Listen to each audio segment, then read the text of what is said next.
The girl initially noticed that things weren't going smoothly with her boyfriend. He began disappearing frequently and making up his own affairs in another room. But one day, she realized that he was a Korean mafia boss. Before we begin, don't forget to subscribe to the channel and turn on the bell. Enjoy watching. Evie stood at the microphone in her new studio, her fingers trembling slightly. The room was perfect. Quiet, isolated from the world, where no outside sound could disturb her singing. She ran her hand over the expensive pop filter and smiled. All of this was a gift from Jean. She remembered her old life. Every day was like the one before. An early rise, a long commute on a stuffy bus, and then grueling work in the recording studio. A week later, Jean announced she was quitting the job. Forever. "You'll sing for yourself," he said. Only for yourself. He paid for her to take lessons with the best vocal coach in the city. He bought her all the necessary professional software for recording and mixing music. Then he took her to the outskirts of the city and showed her a house. Not just an apartment, but a 2-story mansion with large windows. "This is for us," he said, "if you want it." He led her inside and showed her the very room.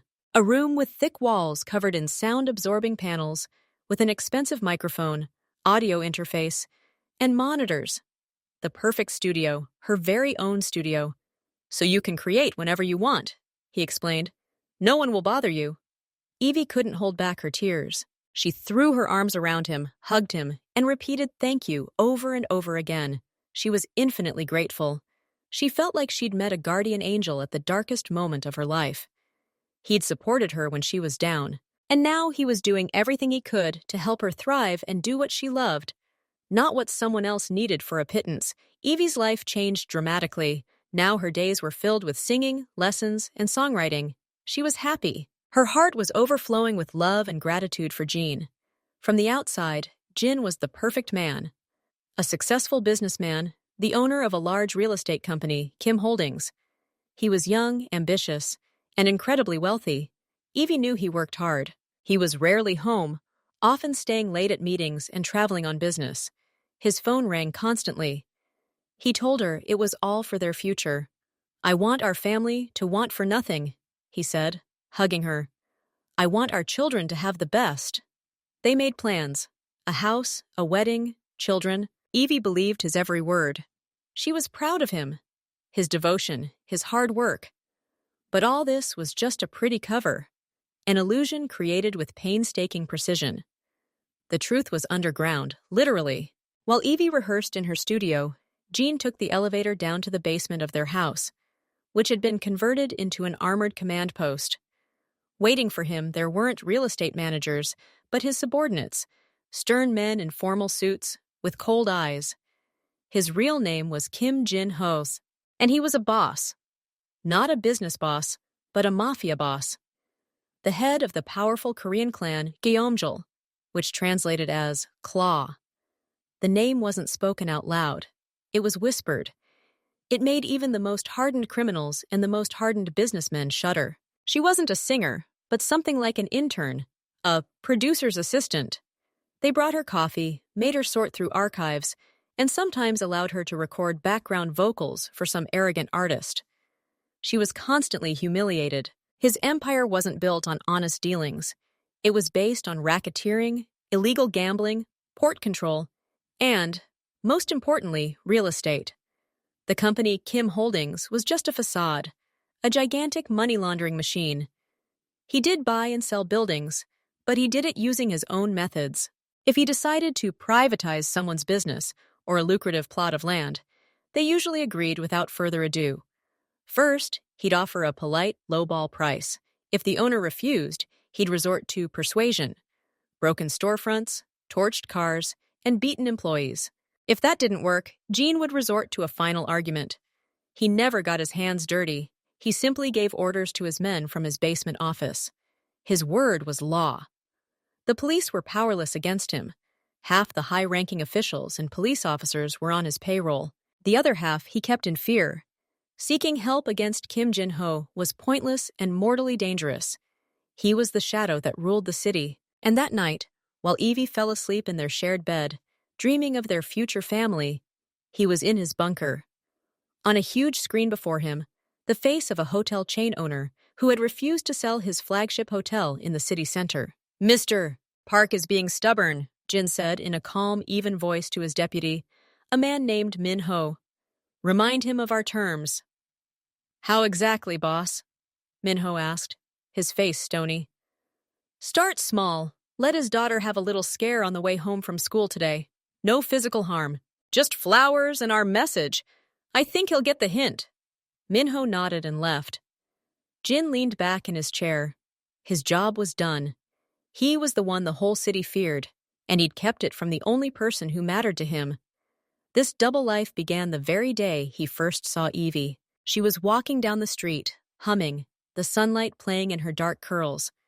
She was smiling, even though, as he later learned, her life back then was hell.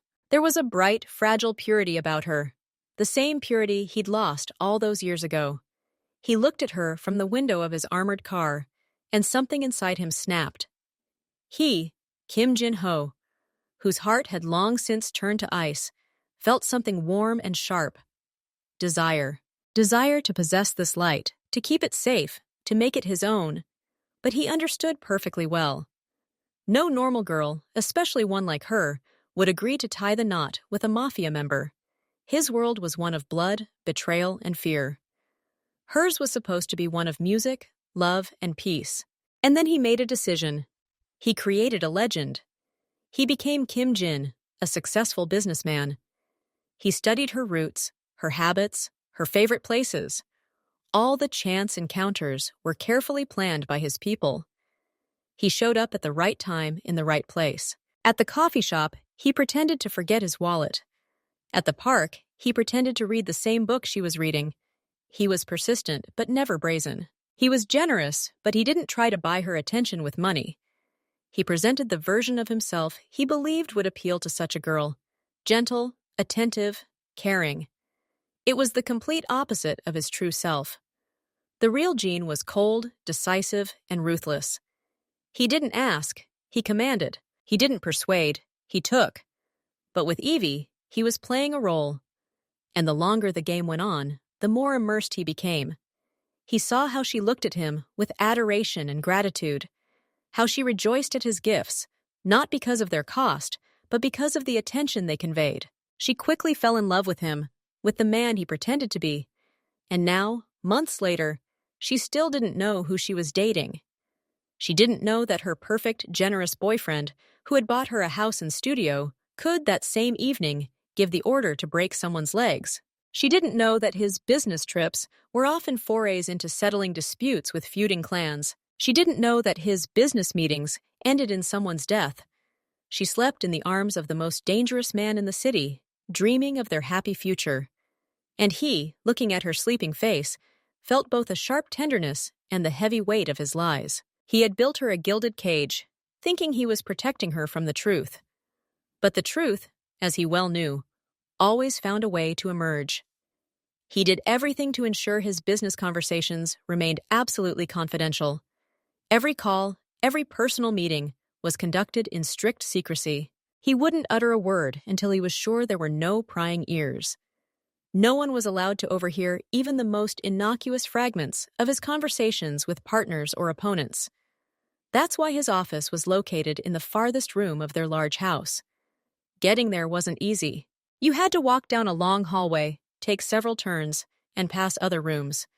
It wasn't a straight line. Previously, the girl hadn't paid any attention to this. She thought it was simply an architectural feature of the house, which they both liked. He also had several phones. For a businessman, this seemed normal. His girlfriend had no idea what exactly he was discussing on each of these phones. That black, heavy phone lay before him on the table. He'd just received a message. A short, coded text about the conclusion of an unpleasant matter involving the owner of a construction company who'd decided to display unnecessary integrity. Jin-ho had sent an equally laconic reply, without a single superfluous word. He'd given orders that would lead to the disappearance of companies, to the complete ruin of those who stood in his way. He'd planned actions whose consequences for some people would be very serious. He put the phone at the desk drawer and turned the key. His face was devoid of emotion. It was just work. Part of that hidden life his girlfriend didn't know about and shouldn't know about. Her world was filled with music and light, and he was determined to shield her from the shadows in which he existed. They awoke simultaneously to the soft yet insistent sound of the alarm clock. Rays of morning sunlight filtered through the cracks in the curtains, casting a warm, golden glow across the room. Jean turned to Evie, a smile as tender as hers spread across his face. They reached out and embraced tightly, their bodies merging in a single, serene gesture. A sense of perfect harmony, complete calm and understanding hung in the air. For Evie, this morning was another chapter in her fairy tale. She saw before her the handsome, caring man who had given her a new life. Her world was filled with light, music, and this all-consuming love. She pressed her cheek against his chest, listening to the steady beat of his heart, and felt completely safe. She saw nothing beyond this room, this embrace. She couldn't even imagine the abyss hidden beyond this peaceful morning. But for Jean, the new day didn't begin with a hug. His brain woke up a second before his eyes even opened. His first thought wasn't her, but a plan. A clear, well-thought-out plan of action. He needed time, solitude, just half an hour without prying eyes. And he already knew how to get it. He gently stroked her hair and said in his softest, almost languid voice, "Evie, darling, could you make those pancakes for breakfast today? With berries. For some reason, I really miss them." He knew it was her weakness. She spent a long time making pancakes, meticulously whisking the batter and spooning it into perfect circles onto the pan. It was a dish for special occasions, for the weekend. But today was just another Thursday. "And coffee, please, your special one, with cinnamon," he continued, kissing her forehead. "And if it's not too much trouble, please, I have an important meeting today. Could you iron my blue shirt and pack me lunch? That lunchbox, the one with the compartments. I'll think of you with gratitude all day." Evie beamed. She loved taking care of him. These requests weren't a burden. On the contrary, they filled her with a sense of belonging. It was a tangible proof of their love. Cooking food, ironing clothes. She nodded happily. "Of course, my love. Everything will be ready. Go get yourself ready, and I'll feed you the best pancakes in the world." She jumped easily out of bed and, humming, headed towards the closet to get his shirt. As soon as she was out of sight, the smile on Jin's face vanished. His eyes became collected and cold. Mission Morning had been launched. He walked into the bathroom. The door closed with a soft click. His movements were quick and economical. He turned the shower handles and the sink faucets. Powerful streams of water hit the tiles and glass with a loud roar. The roar of the water filled the entire space, drowning out all other sounds. He left the bathroom, leaving the water running. The thick curtain of noise was his greatest ally. Now Evie was sure he was in the shower and wouldn't be disturbed for at least 20 minutes. He didn't go back to the bedroom. Instead, he turned sharply right, down the hallway. His bare feet glided silently across the cool parquet floor. He moved like a shadow, quickly and silently, with every muscle in complete control. The long hallway swallowed him up. He passed the door to the guest bedroom, past the wall of decorative shelves that Evie had so lovingly arranged. He didn't look around. His goal was ahead. There it was, the heavy, dark door to his office. He took the small key fob that never left his hand from the pocket of his silk trousers. He inserted it into the discreet keyhole. A turn, and a soft click. The door opened. He stepped inside and closed it just as silently behind him. The producer, a heavy-set man with a perpetually disgruntled expression, yelled at her for the slightest mistake. He would throw a stack of papers at her in the middle of the day and order her to rewrite all the notes by hand. The click of the lock sounded like a death sentence. He was in his fortress, in his reality. The room was plunged in semi-darkness.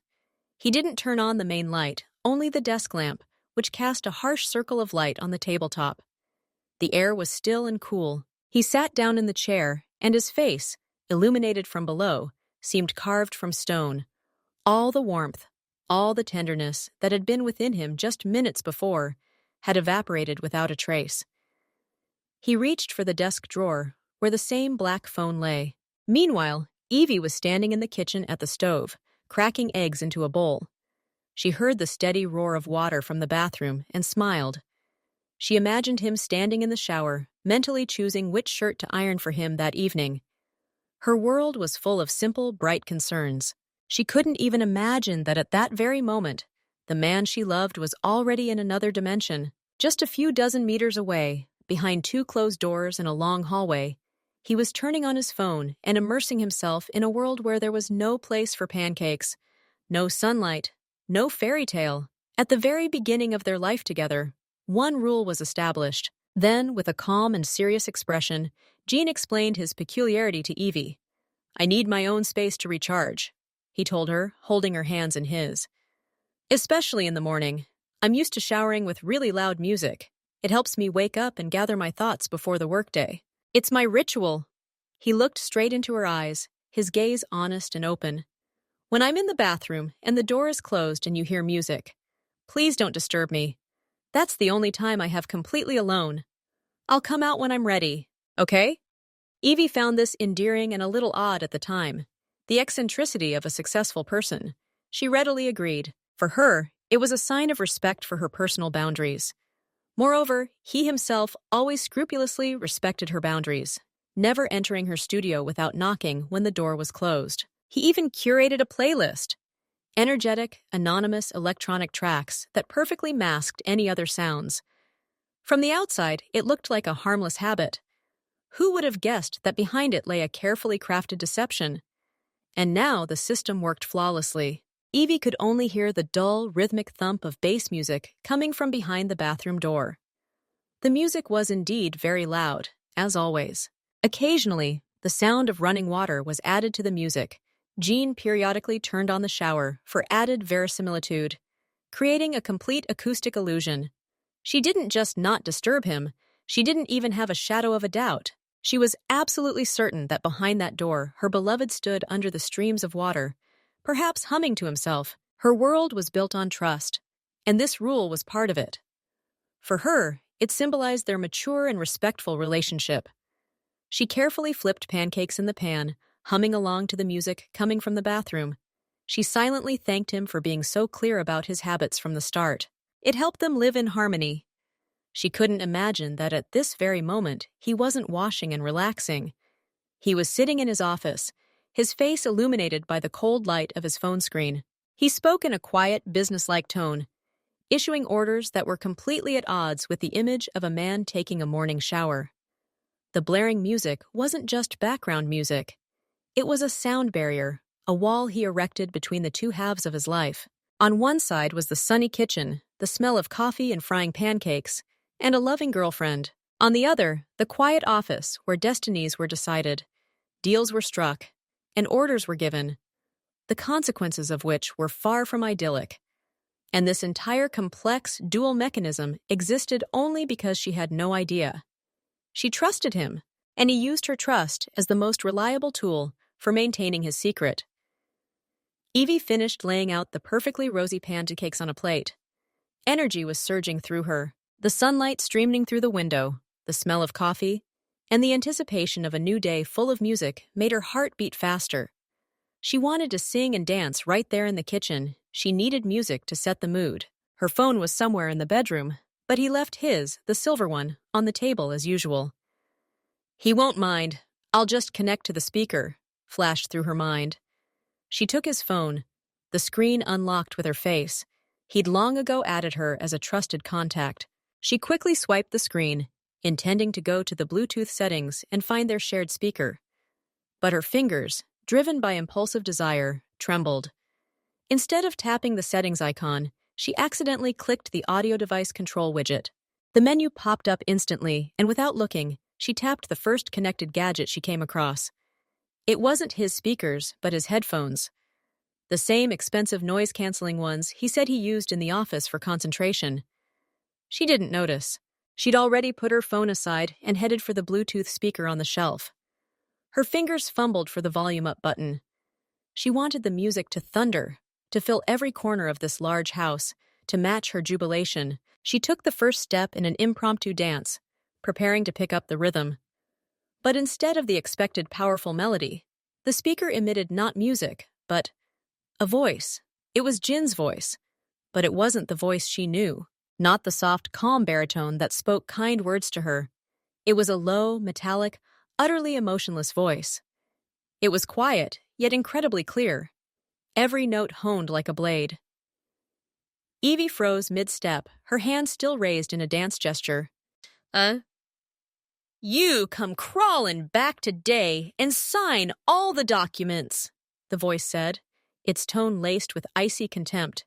You're giving me everything you own, all the shares, all the rights, the entire business, no objections. Evie's throat was dry. She couldn't move. You have one option, the voice continued, its calm cruelty sending shivers down my spine. Either you do this willingly, or I'll take it myself.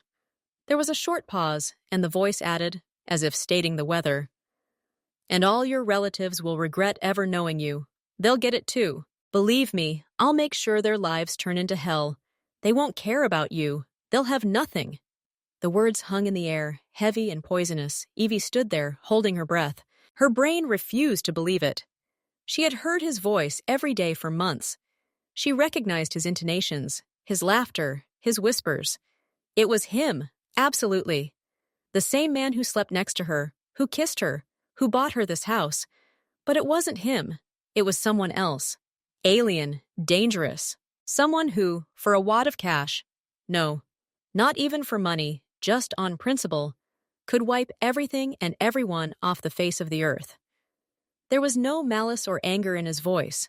There was only absolute, indifferent confidence in his own power. He wasn't threatening. He was simply announcing the inevitable. She knew him as a polite, reserved young man who never raised his voice, who treated waiters and drivers with respect. And now, the voice of a gangster was coming from the speaker. A cold, calculating gangster for whom rules were unknown. Slowly, as if in a dream, she lowered her hand. Her gaze fell on his phone, and then she finally saw it. The connected headphones icon glowed on the screen. She wasn't connected to a speaker. She was connected to his headphones. And by some incredible coincidence, he was connected at that moment. And she heard everything in real time. The volume she had just turned up was now working against her, making every sound he uttered deafeningly clear. His voice came through the speaker again, already ending the conversation. You have until the end of the day. Decide. There was a soft click as he hung up. Then, absolute silence, as loud as his words. Evie stood in the middle of the kitchen, her perfect morning crumbling to dust. The smell of pancakes suddenly became cloying and nauseating. The sunlight seemed unnaturally bright, harsh on her eyes. The roar of the water and music from the bathroom seemed to come from another dimension, a mocking reminder of how much she had been deceived. She heard the creak of the study door at the far end of the house. Quick, confident footsteps down the hallway. He was returning. He was walking toward her. The same man, the stranger with the voice of her beloved. She stood in front of the bathroom door, one thought desperately beating in her head. This can't be happening. There has to be an explanation. Some terrible misunderstanding. Her body was numb, but her legs carried her forward, across the cold parquet floor of the hallway, toward the source of that deceptive noise. The thumping music and the rushing water now sounded not like a harmless ritual, but like an ominous soundtrack to her crumbling world. She stopped at the door. Everything looked as usual, a bright strip of light beneath the door, the vibration of the bass, the swish of pouring water. She pressed her palm to the wood, as if she could sense his presence behind it. He's there, she tried to convince herself. Her salary was delayed for 2 or 3 months, and when it was paid, it was a pittance. It barely covered the rent for a tiny room on the outskirts of town and cheap food. She stayed late to practice, after everyone else had left. But no one appreciated it. He'll open the door any minute, all steamed up, a towel over his shoulders, and ask if the pancakes are ready.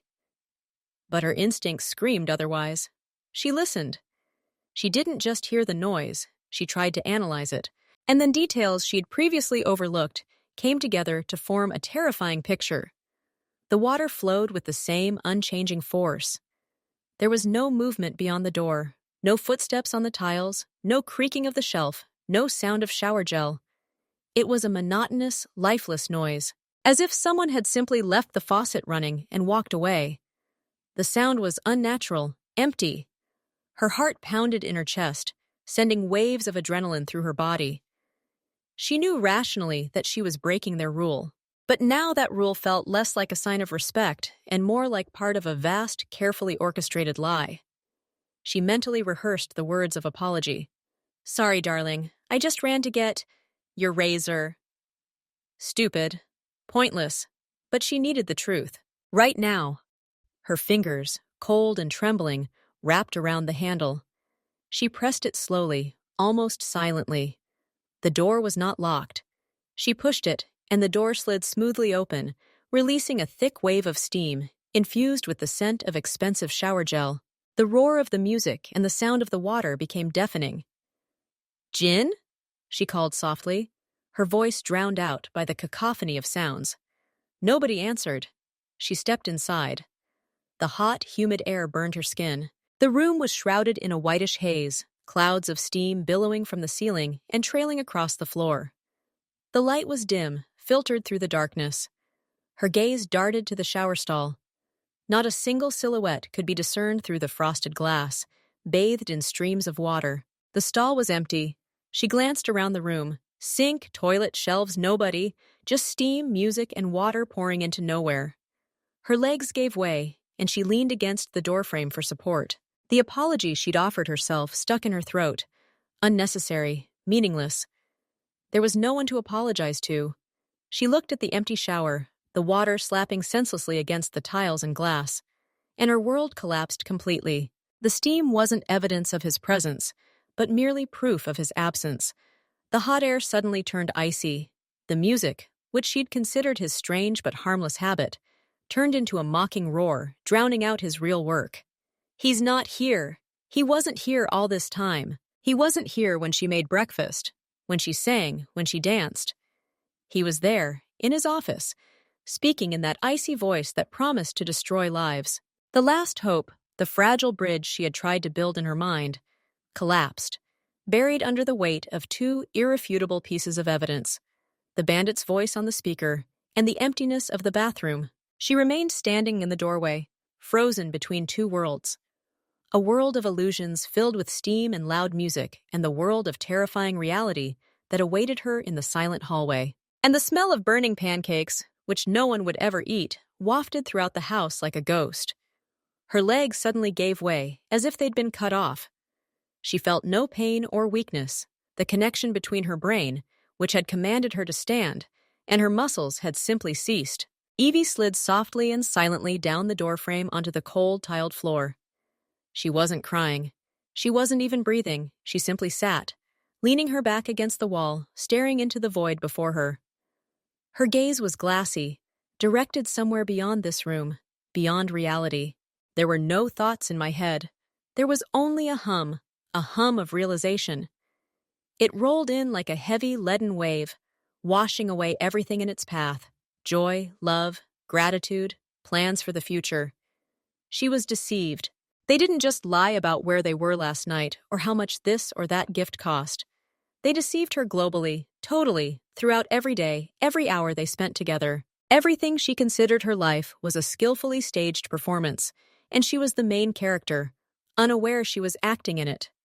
Professionally, that was the word that echoed in his numb consciousness. This wasn't an impulsive deception, not a random lie followed by justification. It was a well-thought-out, meticulously planned operation. A separate, soundproofed room, which turned out not to be a concern for her creativity, but a way to isolate her from his real work. His job, which kept him away from home, wasn't workaholism, but a cover for another terrible life. His ritual of loud music in the shower wasn't an eccentricity, but a well-thought-out mechanism that gave him freedom of action. Every detail, every little thing she thought was a manifestation of his love and eccentricity, turned out to be part of a gigantic construct of lies. He had constructed an ideal shining world for her and settled her there, while he himself existed somewhere in the shadows, beyond its walls. And she thought she was incredibly lucky. She thanked fate for having met a man who seemed to have not a single flaw. He was generous, attentive, strong, caring, patient. He was a dream come true. And this image was so flawless that now, Looking at him from a different perspective, she realized it couldn't be. The flawlessness was a mask, an artificial, perfectly tailored guise that hid who he really was. The one whose voice she heard from the speaker. A quiet click somewhere in the depths of the house pulled her out of her stupor. The click of his office door. Footsteps. Quick, confident. He was returning. Finishing his washing ritual. Evie slowly, like a robot, raised her head. Her eyes, wide and dry, stared at the doorway. She sat on the floor in a puddle of steam that had escaped her body, listening to the footsteps approaching. The footsteps of the man who had been both her love and her nightmare. The illusion was shattered, and now she had to face reality, which was coming down the hallway toward her. She heard his footsteps in the hallway, clear, quick, approaching. The sound pierced her consciousness like a blade, cutting off her panic. Her instinct for self-preservation kicked in, primitive and unconditional. We can't panic. He mustn't find out anything. The thought flashed through her mind, cold and clear, drowning out all other emotions. She couldn't let him see her crushed, sitting on the floor in paralyzing terror. He couldn't suspect that his perfect little world had cracked. Like a robot, she rose from the floor. Her legs were weak, but they held her. She left the bathroom, walked down the hallway, and returned to the kitchen. Her movements were mechanical, devoid of conscious thought. Her hands automatically reached for the pan, where the pancakes were burnt on one edge. She transferred them to a plate and placed a cup of coffee next to them. She acted on autopilot, reenacting the ritual of a perfect morning. But inside, her mind was working feverishly, sifting through options, assessing the risks. Option 1. Continue as if nothing had happened. Live with it. Accept it. Pretend to believe his image of a successful businessman. Accept the fact that the man sleeping next to her was capable of coldly destroying lives, threatening relatives. Could she do it?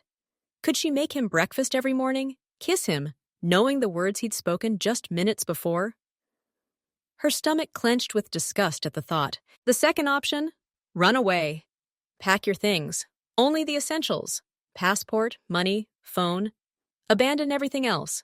Leave now while he's in the shower. Leave and disappear, but where? She has no family, no close friends she can confide in. He has become the center of her universe. And he, with his connections and resources, will surely find her. The thought of him looking for her was even more terrifying than the thought of his rage. The third option, a direct confrontation. Walk up to his office, fling the door open, and lay it all out there. Say, I heard everything, I know who you are. And watch his reaction. See the mask of an intelligent and reserved man fall, and his true colors emerge. But what would that accomplish? Either it would explode an already precarious situation, or he would begin to cleverly justify himself, concoct some plausible lie. And she, weakened and confused, might believe it. But now she could no longer believe it. The sound of his voice had seared that ability into her, and the most terrifying question hung in the air. What if he found out she knew? What then? His game would be over. He wouldn't have to pretend anymore. He could be himself. And who was the real him? The one who had issued threats without a shadow of a doubt. What would he do with her, a witness to his true nature?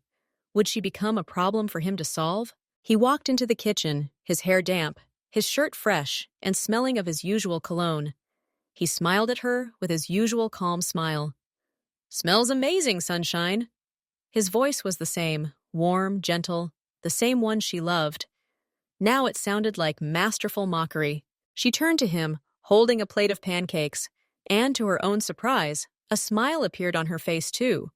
Weak, forced, but still a smile. The game continued, until she decided what to do next. Her only weapon was his ignorance, and she had to guard it like the apple of her eye. Her world was split into before and after. On one side was a bright, naive world where her beloved was the perfect man. On the other, a cold reality, where he was a dangerous criminal. There were no bridges between these two universes. One day, a producer caught her singing and laughed. It's okay to dream, Evie, he said. But your singing isn't serious. Better stick to your talents. Bring in coffee. That night was a turning point. She walked down the street in the cold rain, tears mingling with the raindrops. She had to choose where to stay. The decision was incredibly difficult. She understood that no matter which path she chose, pain was inevitable. Staying meant living with constant fear and the knowledge of a lie. Leaving meant breaking her own heart and facing the unknown, and perhaps even his wrath. She tried to weigh everything. The first thing that came to mind was to try to understand how strong her feelings were. Could she forgive something like this? Forgive not petty lies, but massive daily deception built on threats and possibly violence. Love is a powerful emotion, but is it enough to accept the shadow in which he lives? Then her thoughts turned to him. How much did he love her? Was he willing to change for her? The very fact that he had hidden his true nature from her for so long and so carefully spoke volumes. He was afraid of frightening her, afraid of losing her. He was willing to lead an exhausting double life, spending time and energy maintaining the illusion, just so she could be close and happy. Wasn't this proof of his affection? Distorted, perhaps born of fear, but still. Perhaps there was a chance here. If she was the light he was willing to pretend to be, then maybe she could be the light he was willing to truly change for. Not pretend to be kind, but become so. Find a compromise, abandon his dangerous trade.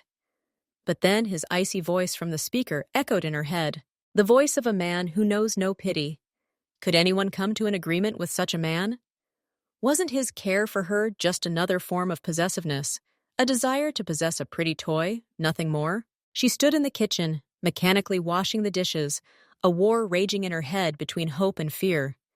Hope whispered of his efforts, that he might be searching for a way out. Fear screamed that she was trapped in a gilded cage, and the only way to escape was to run before it was too late. Everything depended on her choice. Her future, his future, their shared destiny. And this choice had to be made, based not on emotions. They were too contradictory, but on cold, sober calculation and a deep understanding of her own heart. To understand what was more important to her, safety or love. The truth, no matter how bitter, or the sweet lie in which one could exist with one's eyes closed. Evie stood by the window of her studio, looking out at the perfectly manicured lawn. 3 days had passed since the morning her world had been turned upside down. For 3 days, she'd walked around the house with a frozen smile, kissed him on the cheek, listened to his stories of deals and negotiations, and inside, she'd frozen with horror. The thought of escape was the first and most obvious, but it was also the most dangerous. He had connections everywhere. His people were everywhere. She could disappear, but not for long. Sooner or later, he would find her. Sure. And then she would see his true face, without any masks. This thought frightened her more than anything. A direct conversation? Admit she knew everything? It was too big a risk. She couldn't predict his reaction. Would he be afraid of losing her? Angry? Or would he see it as a threat that needed to be eliminated? She couldn't read him anymore. Behind his every gesture, behind every smile, she now saw a calculated lie. And then, looking at her phone, she found a third option. Strange, desperate, but the only one that left her with a chance of freedom without being stalked. She needed to force him to give her up, to force him to voluntarily push her out of his life, to make him want her to leave.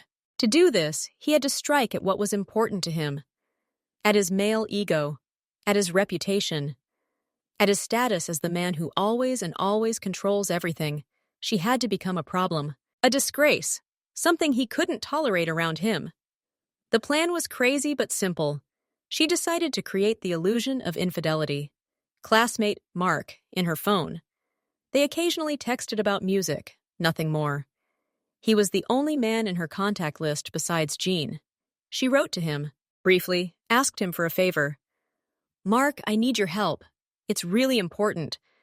I need you to pretend to be my admirer. Nothing real. Just a few messages, maybe a call. I'll explain later, I promise. Mark, stunned but trusting her, agreed. She began to act cautiously. She began leaving her phone in plain sight when she left the room. She would charge it on the nightstand in the living room whenever Jin was nearby. She knew he was checking it. Before, she'd only found this endearing, the concern of a jealous man. Now she realized it was control. One evening, while Jin was reading on the couch, her phone vibrated. She was in the kitchen, making tea. She saw him glance at the screen out of the corner of his eye. She deliberately didn't go to him right away, giving him time to read the pop-up message from Mark. "Miss your laugh. When will I see you again?" She returned to the living room, picked up her phone, read the message with a light, carefree smile, and without replying, put it in her pocket. She felt Jin's back tense, though he didn't show it or look up from his book. The next day, she arranged a secret call. She locked herself in her studio, knowing he was in his office. But perhaps he could hear her through the sound system she was sure was there. She called Mark and, speaking a little louder than usual, laughed and joked about some song. She said, "Yeah, I had a great time too. See you later this week?"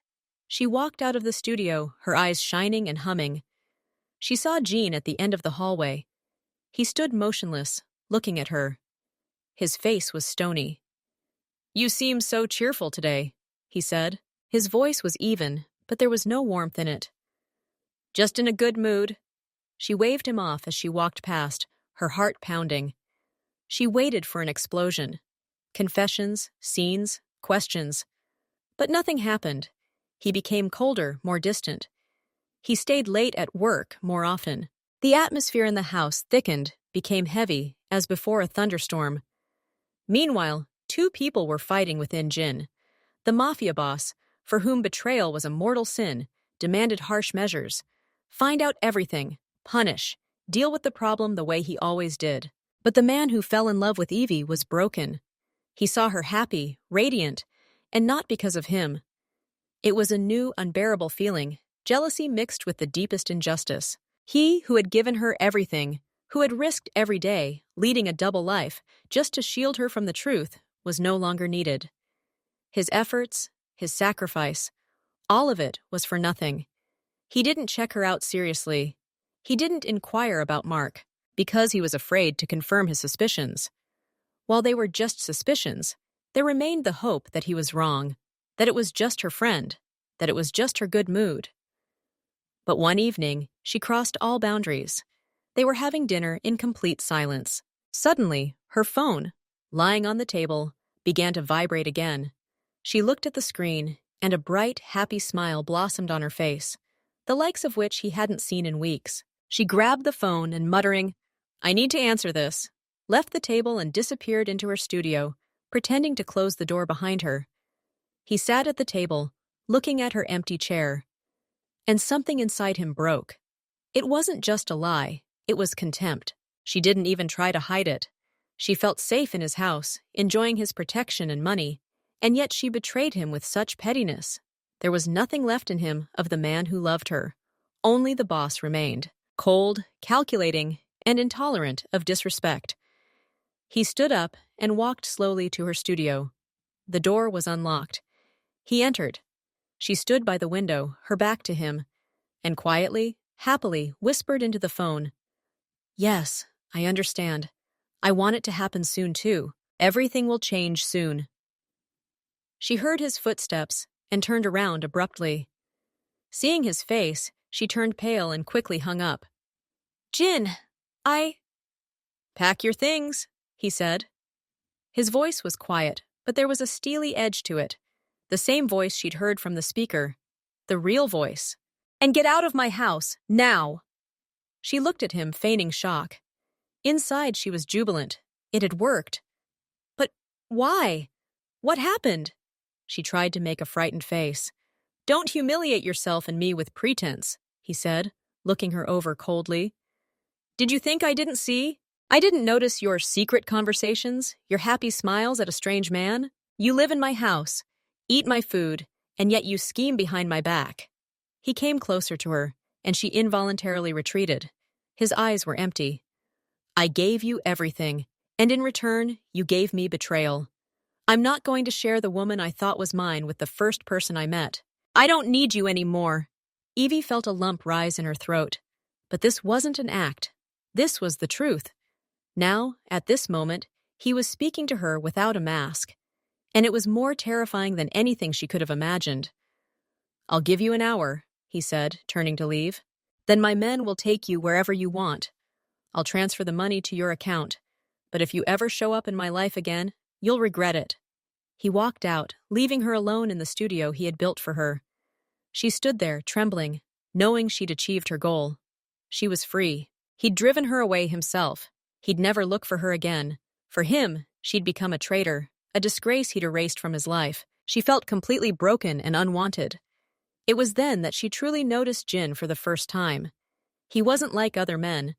Calm, with a piercing gaze, dressed in an impeccably tailored suit. Their chance encounters had begun a few weeks ago, but why then did she feel such unbearable pain? Why, looking at his cold back, did she realize she'd just destroyed something fragile and true, something that might still have simmered beneath the layer of his lies? She'd deceived the deceiver and won her freedom, but the price of that victory was far higher than she could have imagined. Evie had been living in a cheap motel on the outskirts of town for a week. The money he'd transferred to her account lay untouched. Every day, she'd wake to the sound of rain on the tin roof and, for a few seconds, be lost in her surroundings. Then memories would wash over her like a heavy wave. She was free. She had achieved what she wanted. He had thrown her out, and now he had no reason to look for her. She should have felt relief, but instead, her heart was torn apart by pain. She didn't remember his voice from the speaker. She remembered his smile when he tasted her pancakes, his hands gently adjusting the blanket when she fell asleep on the couch, his patience when she practiced the same melody for hours, the light in his eyes when he looked at her. And she knew she'd fallen in love with him, not the image of a successful businessman, but the complex, intricate man capable of both cruelty and incredible tenderness. He'd lied to her, yes, but was her deception any better? She'd struck below the belt, playing on a man's most vulnerable point, his pride and sense of entitlement. The thought that he now hated her, considered her a traitor, was unbearable. She couldn't live with it. She felt their connection was stronger than this misunderstanding, stronger than fear. Could he, capable of such care, really harm her? No, deep down she believed he couldn't. That his love would be stronger than his anger. It was a dangerous, reckless belief, but she clung to it like a last straw. One evening, when the rain pounded the window harder than usual, she couldn't take it anymore. She couldn't sit in that room any longer and slowly go mad. She had to see him, explain everything, say she'd learned the truth, been scared, and come up with this stupid, desperate plan to escape. Say there was no Mark, that it was all a show. She understood he'd warned her. If she showed up, she'd regret it. But her love and hope were stronger than her fear. She believed that if he saw her, if he listened to her, he'd understand. He'd understand that she, too, had been cornered by his lies. And maybe this would be their chance to start over, without secrets. She put on an old coat, almost without looking, packed her few belongings into a bag, and stepped out into the rain. She walked to the city center, raindrops mingling with tears on her face. She didn't know what awaited her at the end of this journey, but she knew she couldn't live with this burden. She arrived at their, or rather his, house. The enormous building towered like a dark monolith behind a high fence. Lights were on in the windows. He was home. Her heart was pounding. Every cell in her body screamed danger, begging her to turn and run. But her feet carried her to the gate. She remembered the code, his birthday. The gate opened with a soft click. She walked along the wet path to the front door. She took a deep breath and pressed the doorbell. Footsteps sounded inside. Heavy, confident. The door opened. He stood there. He was wearing dark trousers and a simple t-shirt, no jacket. He held a glass of whiskey in one hand. His face was a mask of cold bewilderment, which a second later gave way to icy anger. "You!" he said quietly, and that same dangerous steel sounded in his voice. "I warned you!" "Jean, please listen to me," she began, her voice shaking. "Everything that happened, it was not true. I found out everything. I overheard you talking that morning. I was scared. I didn't know what to do, so I came up with this terrible plan, so you'd kick me out yourself, so you wouldn't come looking for me. Mark, he's just a friend. He helped me. Nothing happened between us. Never." She spoke quickly, choking on her words, looking him straight in the eyes, begging him to understand. He listened silently, motionless. His face expressed nothing but growing cold. When she finished, silence reigned, broken only by the sound of the rain. "You lied to me," he finally said. His voice was low and even. "You invaded my home under false pretenses. You toyed with me, and now you dare return, thinking a few words will make everything right?" "I lied because you lied first," she cried out, desperation giving her courage. "You built a whole world around me out of lies. I fell in love with you, Jean, the real you. And I hoped that you could understand me too, that we could start over, without secrets." He shook his head slowly, and something dark and dangerous flashed in his eyes. "Start over?" He chuckled bitterly. "You don't understand anything. Do you think this is a game? You made a fool of me in front of myself. Do you think I'm going to let someone who did this to me just walk away? You've crossed the line, Evie." He took a step back, deeper into the hall. "Come in," he called over his shoulder, and turned, walking into the house. A chilling dread gripped her. This wasn't the answer she'd hoped for. There was no forgiveness in his voice, no understanding. There was only cold determination, but she'd come too far to back out. She crossed the threshold. He stood in the middle of the living room, his back to her, looking at the fireplace. "You're right about one thing," he said, without turning around. "I lied to you. I hid my real life from you, because I was afraid of losing it. Afraid of scaring you. And you know what I got in return? You didn't come and ask. You didn't demand an explanation. You decided to humiliate me. You hit me where it hurt most." He turned around sharply, his eyes burning. "Do you think love forgives everything? Do you think I can't touch you because I once had feelings for you? You're wrong. You've become a threat. You know too much, and you've proven that you can't be trusted." He slowly approached the desk and opened the top drawer. Evie froze, her heart sinking. He pulled out a heavy pistol and placed it on the tabletop. The ominous, black, polished metal gleamed in the lamplight. "There are rules, Evie," he said quietly. "In my world, betrayal comes at a high price. I warned you. You chose not to listen." She looked at the weapon, and her faith began to crumble, replaced by an animal, primal fear. She had been wrong. She had overestimated his feelings and underestimated his essence. He was capable of this. He was who he was. "Jean, please," she whispered, stepping back. I loved you." He took the gun in his hand. His movements were calm, measured. He wasn't aiming at her. He simply held it, as if weighing it. "Love," he said, and for the first time there was a hint of weariness in his voice, "is a luxury that people like me cannot afford. I tried. I really tried." He raised the pistol. Evie closed her eyes, waiting for the shot, mentally saying goodbye to life. But no shot followed. She heard a dull thud and carefully opened her eyes. He stood with his weapon at his side, breathing heavily, as if he'd just run a marathon. His face was twisted in pain and internal struggle. "Get out," he croaked, not looking at her. "Now, while I can still let you go." She didn't move, paralyzed by fear and shock. "I said get out," he shouted, his voice filled with desperation and rage. She turned and ran for the exit without looking back. She burst out into the cold rain and ran away from this house, from this man, never quite understanding what ultimately prevailed in him in that final moment.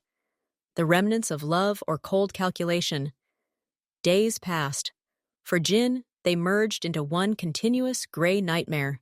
The house, which had always been his fortress, now deafened him with its silence. He wandered through empty rooms, haunted by ghosts everywhere. He walked into the studio. Her forgotten hairpin lay on the microphone. He saw her there, beaming, guitar in hand, and heard the echo of her laughter. Now the room was dead. The silence here was the loudest. He sat at the kitchen island. He no longer ate at home. The thought of cooking here alone made him sick. He saw her at the stove, turning to him with that same happy smile that he now knew was real. And he responded to that authenticity with an icy lie. His work, his empire, which had always been the center of his universe, suddenly lost all meaning. He sat in his office, listening to reports from his subordinates, giving orders, but doing so automatically. Inside him, there was only emptiness. power, control, money. Everything he considered his support crumbled to dust with the disappearance of one fragile being. And then, in the silence of his office, he began to unravel the ball of lies from the very beginning. Not her lies, his own. It was he who created this situation. It was he, afraid of losing her light, who built a wall of deception between them. He locked her in a golden cage, thinking he was protecting her. But in reality, he deprived her of the most important thing, a choice. The choice to accept him as he is, or to leave. He remembered her face that night when she came to him. There was more than just fear in her eyes. There was hope, love. She didn't come with accusations. She came with the truth and an offer to start over. Honestly. And what did he do? He threatened her. He pulled out a gun, first at a coffee shop, where he accidentally paid for her order. Then in the park, where he sat on her favorite bench. He was persistent but gentle. He spoke little, but listened attentively. That rainy night, he approached her and, without further ado, draped his jacket over her shoulders. He acted like the typical gangster he was. He confirmed all her worst fears. He pushed her away when she extended her hand. Resentment? What kind of resentment could there be? She lied to him out of desperation, cornered by his own colossal lie. He lied to her about his very essence. What lie could be more compelling?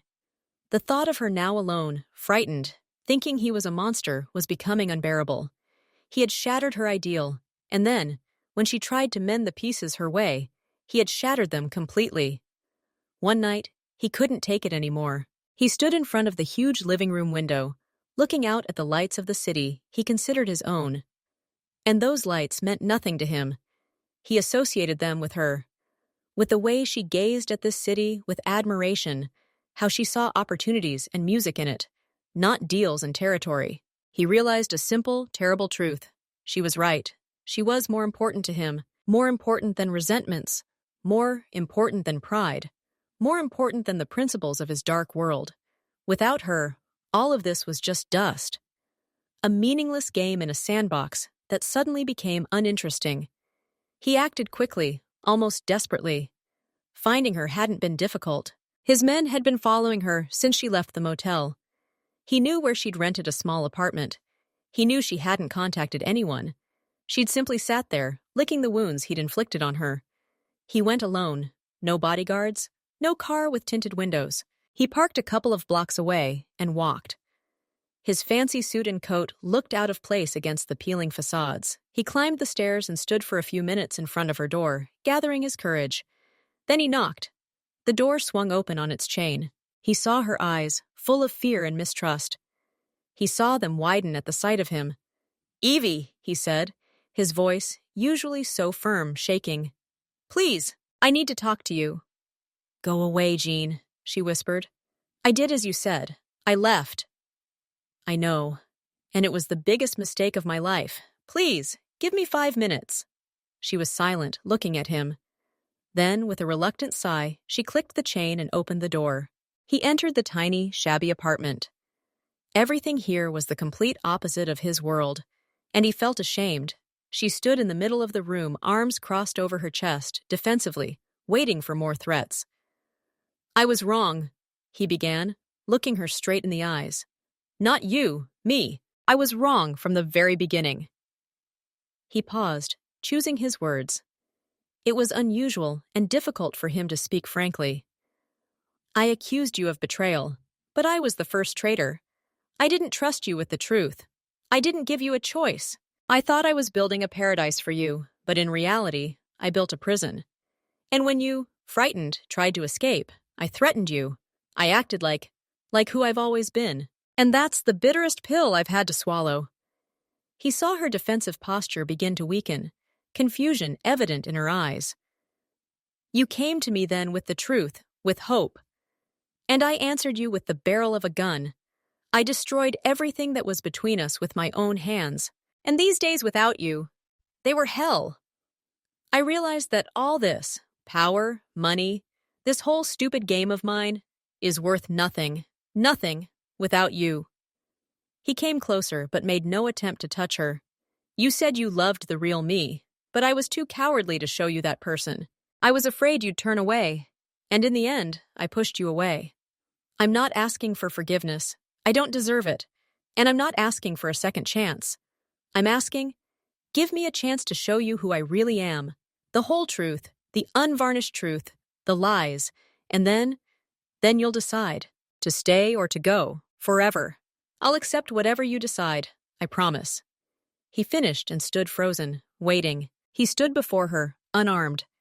For the first time in his life, he had removed all his masks and all his armor. Evie looked at him. She saw the pain in his eyes, genuine, deep pain. She saw how difficult it was for him to say these words. This wasn't another trick. This was the truth. Her own anger and fear began to melt, giving way to another feeling, grief. I mourned for both of them, for the pain they had caused each other. I was wrong too, Jean, she said quietly. I shouldn't have lied. I should have just asked. You didn't have to do anything, he immediately retorted. The burden of truth was on me, always. He stood before her, the great and formidable Kim Jin-ho, now simply a man who had made a terrible mistake and begged for the chance to correct it. Not by force, not by threats, but only by the truth and a willingness to accept her verdict. The silence between them stretched on, but it was different. Not hostile, but heavy, full of unspoken thoughts and hopes. Finally, Evie nodded slowly. Okay, she whispered. Show me. He led her into the living room, the very one where her laughter had once echoed. Now a heavy, oppressive silence reigned. He didn't sit, but stood by the fireplace, his back tense. He felt on the edge of an abyss, ready to step into the unknown. What you're about to hear won't be a pretty story, he began, staring into the cold coals. My real name is Kim Jin-ho. I'm not just a businessman. I'm the head of an organization you'd call a mafia. He spoke slowly, choosing words that would convey the essence without immersing her in the darkest details. He told her about Guillaume, the Claw, about his empire built on fear and control, about how his real estate company was just a facade, a giant laundromat for ill-gotten gains. He spoke of negotiations that were ultimatums, of takeovers that were robberies. He wasn't making excuses.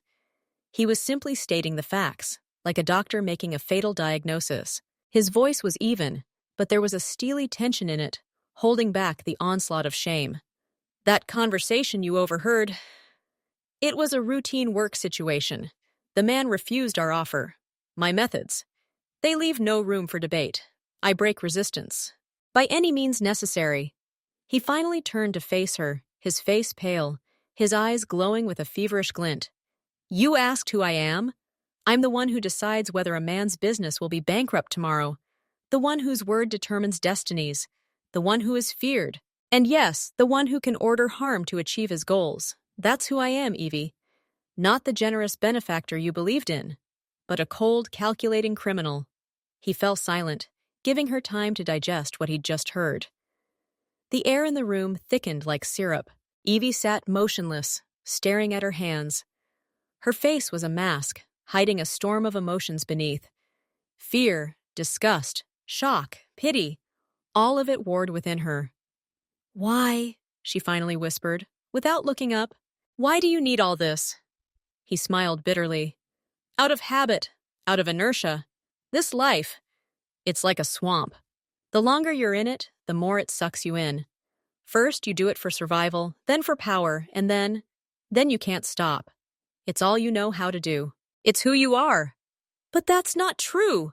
She looked up at him sharply, and a fire flared in them. That man who lived with me, who cared for me, he was real. I can feel it. He was real, Jin agreed. But he was just a part of me. The best part I hid from everyone, including myself. Until you. His confession hung in the air. He approached her and knelt down in front of her chair, bringing himself level with her. It was a gesture of humility no one had ever seen from him. I'm not asking you to accept my world. I hate it. I'm not asking you to justify my actions. They're disgusting. All I ask is that you believe that my feelings for you are the only true and pure thing I have, and that for them, I'm ready to burn my entire old world to the ground. If you give me a chance. He looked at her, and there was such a helpless hope in his gaze that Evie caught her breath. This wasn't a mafia boss. This was a wounded beast, one who hated himself and who had found the strength to ask for help. She slowly raised her hand and touched his cheek. His skin was hot. He froze at her touch, as if afraid to frighten this moment. "You hurt me, Jean," she said quietly. "You scared me to death." "I know," his voice broke. "And I will remember this every day for the rest of my life." "But," she ran her finger along his cheekbone, "I hurt you too. We both lied. We were both scared." She took a deep breath, gathering her thoughts. "I don't know what will happen next. I don't know if I can accept all of this. It terrifies me, but—" Her gaze hardened. "I also want to believe that the man I fell in love with is real. And if he's willing to fight for us, then I'm willing to try too." She didn't say she forgave him. She didn't say everything would be okay. She simply said, try. But to Jean, that sounded like the ultimate pardon. He closed his eyes, his shoulders shaking slightly with relief. He leaned forward and pressed his forehead to her knees, like an exhausted traveler reaching a spring. "Thank you," he whispered, his voice low and broken. "Just thank you." They sat for a long time, he kneeling before her, she gently stroking his hair. Neither of them knew what lay ahead. The road to healing would be long and painful. He had to come to terms with his empire, find a way to leave without being destroyed. They both had to learn to trust each other again. But in that quiet, pain-filled room, they took the first step. They chose the truth. They chose the fight. They chose each other, with all their fears, wounds, and dark pasts. He didn't ask what had happened. He simply said, "Let's go. You're soaked." They drove to a quiet restaurant, and she, no longer holding back, told him everything. About the humiliation, about the meager salary, about her ruined desire to sing. Jean listened silently, without interrupting. And within that choice lay the hope that their story, which had begun as a beautiful fairy tale and then turned into a nightmare, could one day become simply the story of two people who found salvation in each other. A year later, they were living in a small house by the sea, far from the city where his name had once thundered. His hands now smelled of wood, not money. He made custom furniture. She played the violin. In the evenings, they sat silently on the shore, listening to the sound of the surf. Their path here had been difficult. He had to abandon his name, his fortune, and his power. He had to hand over his empire to a loyal man and disappear. The price had been eternal caution, but he had paid it without hesitation. Old scars sometimes surfaced, but they no longer ruled their lives. He was no longer the boss. She was no longer his victim. They were simply two people who had once chosen each other in the darkest moments of their lives. Their story was no fairy tale. It contained betrayal, lies, and pain. But it brought them here, to this quiet sea, to this simple happiness, to this silent understanding that all the difficulties of the journey were worth it. They didn't find a fairy tale. They found peace. And for them, that was more than any fairy tale. The next day, he arrived at her studio, walked into the producer's office, and closed the door. Evie didn't know what he said. But when they emerged, the producer's face was white as a sheet, and he immediately paid her all her back wages, muttering apologies. That was just the first step.